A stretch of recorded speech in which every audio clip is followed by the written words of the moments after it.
ሁለቱን ነገሮች ነው ማወራው የድሮ ኡማ አሊሞቹን ከልክ በላይ በማምለክ በመስጂዳቸው ድንጋይ በመትከል አብዝቶ ከመውደድ አንፃር ጥመት ፈጠረ አብዝቶ ከመውደድ ሁለተኛ አሁንስ አሊሞችን በማዋረድ ስተት እየተሰራ አሊሞችን በማዋረድ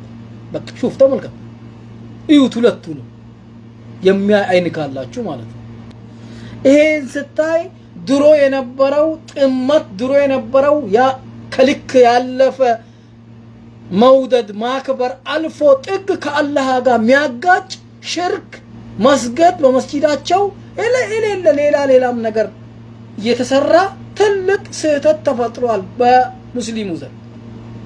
አሁን ያለው አሊሞች እየተሰደቡ እየተረገሙ እየተዋረዱ አሊሞች ተሸማቀው ቤታቸው ቁጭ ብለው ማንንም ሽቅ ብየሸናበት ያለበት ሁኔታ ነው ያለው በዚህ ዙሪያ ትንሽ እቺን ለማለት